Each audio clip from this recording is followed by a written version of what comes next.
क्या हर वृक्ष का फल 10 साल के बाद ही आता है? नहीं। तो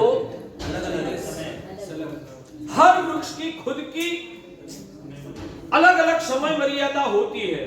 आम का फल है, मान लो कि 10 साल के बाद आम का पेड़ जो है वो फल देता है। मान लो कि जामुन का फल है, वो शायद 4-5 साल में फल देगा। वैसे मान लो कि और कोई पपैया का पेड़ है तो वो उनका समय के हिसाब से फल देगा। सभी वृक्षों का खुद का फल देने की ताकत, समय मर्यादा अलग अलग होती है। सही बात है।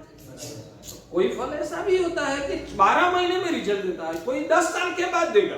तो ये जो धर्म है उसकी भी एक लाक्षणिकता है, विशेषता है कि आज जो धर्म किया उसका पुण्य, उसका जब समय का परिपाक होता है न तब ही उसका फल मिलता है। मगर भाग्यशाली आप प्रश्न करोगे उसका फल मिले उससे पहले तो हमारी जिंदगी खत्म हो जाएगी, तो क्या करना महाराज साहब?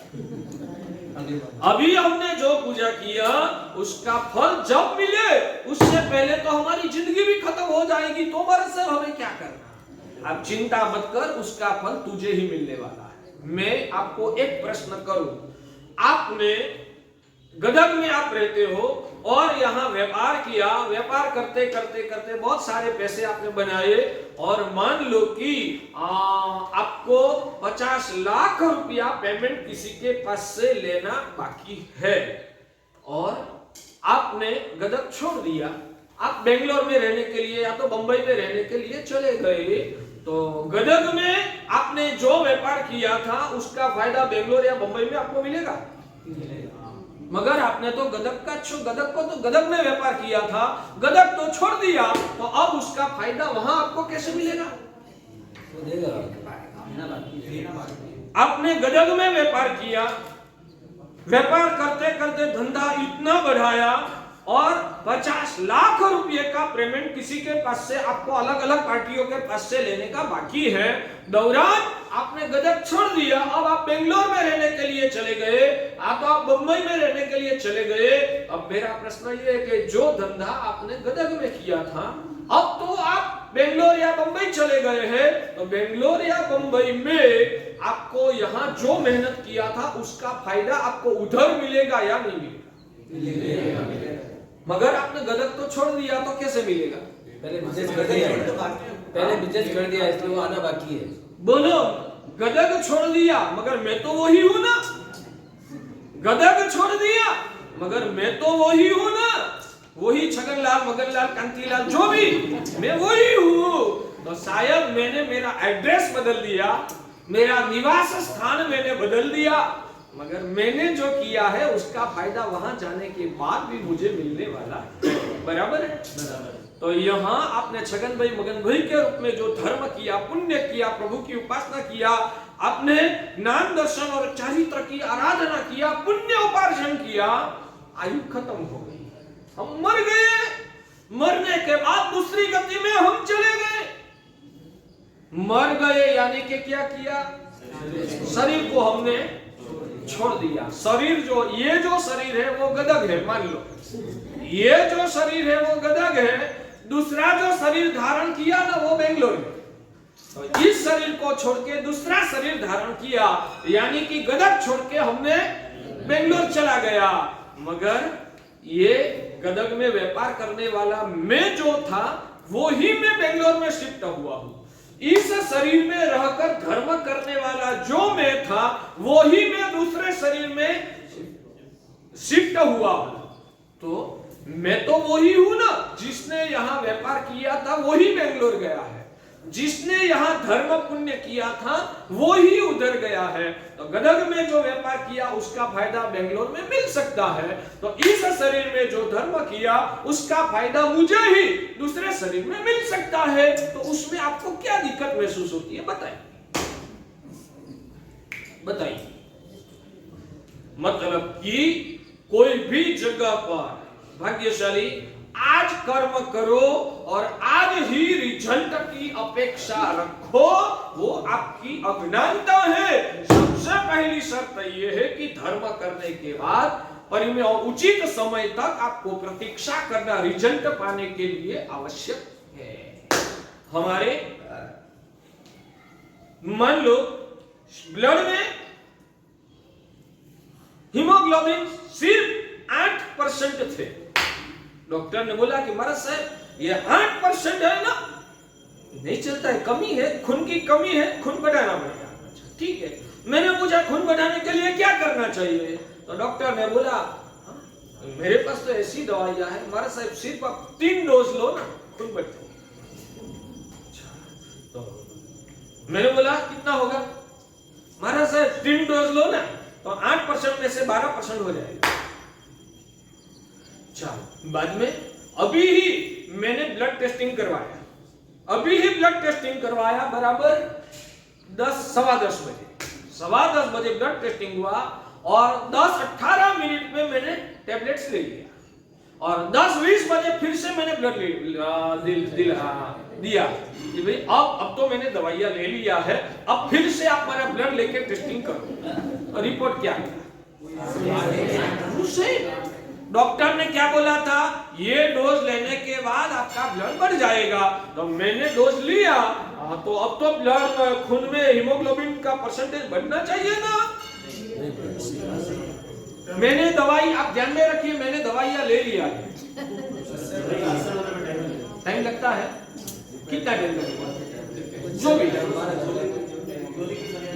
मर्यादा के अनुसार 5 दिन 10 दिन जो भी, सही बात, 5 दिन 10 दिन 1 महीना जो भी उसकी जो लिमिट है, उस लिमिट के बाद ही रिजल्ट महसूस होता है। हाँ, वो रिजल्ट किससे मिला? गोली से। तो गोली लेने के बाद तुरंत रिजल्ट क्यों नहीं मिला? समय की मर्यादा बाकी। हर जगह पर शर्त है कि आप अभी जो भी प्रक्रिया का सेवन करो उसका समय की परिपाक होने के बाद ही उसका रिजल्ट मिलता है, और समय तक धीरज नहीं रख के तुरंत ही रिजल्ट की अपेक्षा रखना वो मूर्खता है। जमता है? अभी गोली लिया तुम बोलेगे अभी ही खून में हीमोग्लोबिन बढ़ना चाहिए, तो अपेक्षा रखेगा ना तो अभी तुम मूर्ख है। सही बात ना? तो अभी आपने धर्म किया और आप बोलो मुझे अभी ही रिजल्ट मिलना चाहिए, मैंने भगवान की पूजा किया फिर भी मेरा दुख नहीं मिटा, तो आपकी धर्म प्रत्यय की जो श्रद्धा खत्म हो जाती है ना, वो आपकी अज्ञानता का ही परिणाम है। आज धर्म करो, सातत्य पूर्वक करते रहो। आज के डॉक्टर भी जो हीमोग्लोबिन की गोलियां तो बोलते हैं कि 3 महीने तक आपको गोली खाना पड़ेगा, और वो भी आज खाया, 1 सप्ताह के बाद और 1 गोली ले लेंगे, फिर 6 दिन रेस्ट लिया, फिर 1 आध गोली ले लिया तो चलेगा? कैसे लेना पड़ता है? रेगुलर आपको 3 महीना तक हर रोज 1 टेबलेट लेना है। डॉक्टर ने ऐसा बोला, मैं तो हर संडे के दिन या तो सप्ताह में 1-2 बार लूंगा, तो खून कैसे बढ़ेगा? भगवान की पूजा हर रोज नहीं, मैं तो संडे करूंगा, मैं तो महीने में 5 दिन करूंगा, तो तेरा उत्थान कैसे होगा? उत्थान करना है, तेरे शरीर में भी खून बढ़ाना है, तो तुझे निरंतर सातत्य के साथ ये 3 महीना तक 1-1 गोली लेनी पड़ती है। वैसे तेरी आत्मा का कल्याण करना है। मैंने आज भगवान की पूजा किया, अब कभी आगे देखेंगे, महीने में 1-2 बार 4 बार मन हुआ तब पूजा किया, जब मन नहीं लगा तो छोड़ दिया, और तू बोले कि मुझे धर्म का रिजल्ट नहीं मिलता है, कैसे मिलेगा? ये तो। और दूसरी बात बताऊं कि हर रोज टेबलेट लेके हर रोज ब्लड टेस्टिंग करवाना चाहिए ना? हर रोज टेस्टिंग करना नहीं है, आज करवाया बस खत्म, अब 2 महीने के 3 महीने के बाद ही करना। हर रोज गोली लेना है मगर हर रोज टेस्टिंग नहीं करना। आप हर रोज भगवान की पूजा करो, क्या आज का दुख खत्म हुआ या नहीं हुआ? आज पूजा किया, आज का दुख मिटा या नहीं मिटा? आज धर्म किया, आज का दुख गया या नहीं गया? ऐसा हर रोज टेस्टिंग करेगा ना तो तुझे कुछ मालूम नहीं पड़ेगा। कोई हर रोज टेस्टिंग करना नहीं है, सातत्य पूर्वक हमेशा तू परमात्मा की भक्ति करता रहे, बस धीरे धीरे धीरे धीरे अंदर में तेरी आध्यात्मिक ताकत बढ़ेगी, तेरा पुण्य बढ़ेगा, और सामूहिक रूप में जब एक परिपाक होगा ना तब उसका रिजल्ट तेरी नजर में आएगा। धीरज खोना नहीं है, करते रहो, श्रद्धा रखो। एक डॉक्टर जो गोली देता है उसमें भी आप श्रद्धा रखते हो कि भाई डॉक्टर साहब विद्वान है, निष्णात है और अनुभवी है, उन्होंने बोला ना 3 महीना लेना है तो लेना, विश्वास रख के आप लेते रहते हो ना, तो यह तो देवाधिदेव है। उन्होंने बताया है कि एक दिन तुझे यहाँ गदर छोड़ के बेंगलोर जाना है, ये शरीर को छोड़ के दूसरे शरीर में जाना है, ये संसार इस दुनिया को छोड़ के तुझे आगे चलना है। जहां जाना है वहां रिजल्ट मिलेगा, जहां जाना है वहां रिजल्ट मिलेगा, पर वहां रिजल्ट पाने के लिए तैयारियां तो यहां से ही तुझे करनी होगी। भाग्यशाली इस साल मनोज भाई ने डिक्लेयर किया कि अपन को दिवाली के बाद समेत शिखर जी की टूर निकालना है। कितने समय पहले डिक्लेयर किया ना? 3 साल लगभग हो गए। 3 साल पहले सोचा होगा, मगर मैं दीक्षा के अवसर पर आया तब शायद डिक्लेयर किया था कि हम यहाँ से टूर लेके जाएंगे 8 महीना के बाद। अच्छा, तो आप टूर लेके जाएंगे तो उस वक्त सिक्योरिटी की आवश्यकता रहेगी या नहीं रहेगी? अनाज पानी की व्यवस्था करनी पड़ेगी या नहीं पड़ेगी? ट्रेन बुक करनी पड़ेगी या नहीं करनी पड़ेगी? सभी की टिकट बुक करानी पड़ेगी या नहीं करानी? किस दिन जाना था? दिसंबर में। कौन सी तारीख अंदर बोलो, एक कोई भी। दिसंबर की 15 तारीख के दिन जाना था। तो दिसंबर की 15 तारीख के दिन वो सिक्योरिटी की व्यवस्था करे तो चलता है ना? तो कब से करना पड़ता है भाई? तुझे दिसंबर में जाना है तो वहां तुझे दिक्कत न आए, कोई तकलीफ रास्ते में न पड़े, इसलिए तुझे अभी से तैयारी करना होगा। बराबर है? कितने दिन की टूर थी? 15 दिन। 15 दिन में तो वापिस आ ही जाना है, फिर भी 6 महीने पहले से तैयारी करनी पड़ती है। अरे मगर सिर्फ 15 दिन का ही मामला, 15 दिन के बाद तो वापिस आना है। इच्छा नहीं, जल्दी से पूरा करता हूं। 15 दिन के बाद तो वापिस ही आना है, तो 15 दिन के लिए 6 महीना पहले से तैयारी करना क्या व्याजबी है, समझदारी है या मूर्खता है? समझदारी है या मूर्खता है? क्यों? जो प्री प्लान करता है ना, उसको आगे समय में, आने वाले समय में तकलीफ नहीं रहती है। जो प्री प्लान नहीं करता है उसको आने वाले समय में तकलीफ आती है। सही बात है। तो मुझे 15 दिन की ही टूर में जाना है और वापिस ही आना है, तो भी 6 महीना पहले से तैयारी करनी पड़ती है। तो जहां हमेशा के लिए शिफ्ट हो जाना है, वापिस आना ही नहीं है, वहां के लिए तैयारी कब से करनी पड़ेगी? समझ में आता है? आप सोचो, गंभीरता से सोचो। हमको यहां से जहां जाना है ना, जाना ही है, मरना ही पड़ेगा।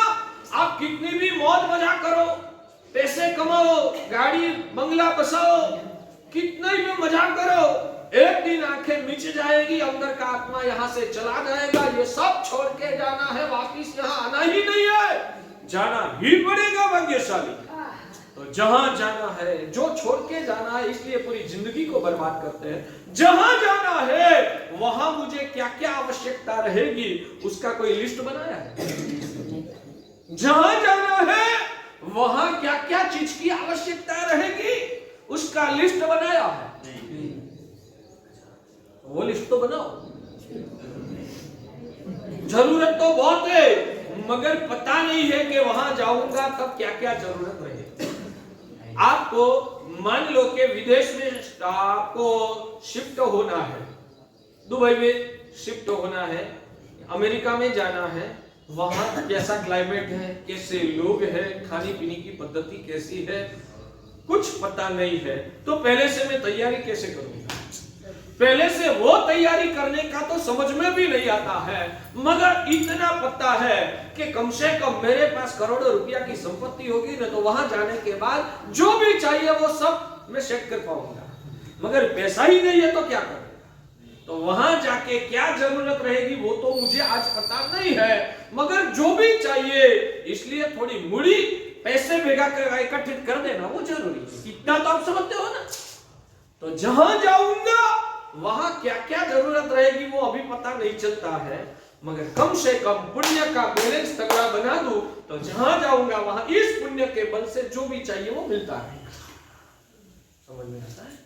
भाग्यशाली इस पुण्य के बारे में बहुत, मेरे लिए तो मैं पुण्य पाप का विषय तो कभी कभी संडे का प्रवचन में करता हूँ, और उससे अलावा ये पुण्य पाप का विषय को मैं ज्यादा टच भी नहीं करता हूँ। मैं अध्यात्म की आत्म स्वरूप क्या है, निष्पृह दशा और मोक्ष का सुख क्या है, वो ही मेरा ओरिजिनल विषय है। मगर आप लोगों का लेवल को ध्यान में रखकर मैं प्रवचन का लेवल को भी नीचे उतारा, क्योंकि सबसे पहले आपको ये पुण्य तत्व की आस्था अंदर में मजबूत हो, बाद में ऊपर ऊपर की जो अध्यात्म की दशा है उसकी बात मैं आपके सामने करूंगा। तो इस बारे में बहुत सारा लंबा चौड़ा प्रवचन में कर सकता हूं, बार बार इस विषय को और भी खुलने की कोशिश करूंगा। ये जो प्रश्न है कि महाराज साहब क्या सिर्फ पुण्य से सब मिल जाता है, पुरुषार्थ की जरूरत है या नहीं है, उस विषय की चर्चा भी मुझे खुल के आपको बताना है। मगर पहला एक चित्र ये क्लियर करो कि पुरुषार्थ कितना भी किया मगर नसीब नहीं है तो नहीं मिलेगा। पुरुषार्थ कितना भी किया मगर नसीब नहीं है तो पुरुषार्थ करने के बाद भी आपको रिजल्ट नहीं मिलेगा। इसलिए नसीब को बढ़ाना, पुण्य बढ़ाना वो आवश्यक है। और पुण्य एक दिन में नहीं बढ़ता है, आप हमेशा साधना करते रहो। ठीक, समय चला जाता है मगर मैं नहीं छोड़ सकता हूँ। 1 मिनट और ले लेता हूँ। आपने जब से धंधा शुरू किया उसमें आप करोड़पति किस दिन के धंधे से बने? आपने धंधा जब से आज से 15 साल पहले, 25 साल पहले जब भी धंधा शुरू किया था, उसमें से मुझे आपको वो पूछना है किस दिन के व्यापार से आप करोड़पति बने? कोई एक दिन आप बता सकते हो कि उस दिन मैंने जो, उस साल की उस तारीख के दिन मैंने जो धंधा किया उससे मैं करोड़पति बना हूं, ऐसा आप बता सकते हैं? करोड़पति कैसे बने? वो तो मैंने जब से दुकान पे पैर रखा तब से मैं रूटीन निरंतर व्यापार करता रहा। उस निरंतर व्यापार की वजह से मैं करोड़पति बना हूं। कोई एक दिन के व्यापार से करोड़पति नहीं बन सकते। समझ में आया? तो वैसे कोई एक दिन का धर्म से हमारा कल्याण नहीं होता है, वो तो निरंतर आप धर्म करते रहो तो ही आत्मा का कल्याण होता है। और निरंतर धर्म करने से पुण्य का उत्कृष्ट संचय होता है। और आज जो पुण्य किया उसका रिजल्ट आने वाले समय में आपको मिलेगा। उस चर्चा को और ज्यादा खुल के आगे आगे समय पे बताऊंगा। भाग्यशाली कम से कम धर्म के प्रति आपकी आस्था को बढ़ाकर मानव जीवन को आप सफल बनाओ, वही अंतर से आशीर्वाद।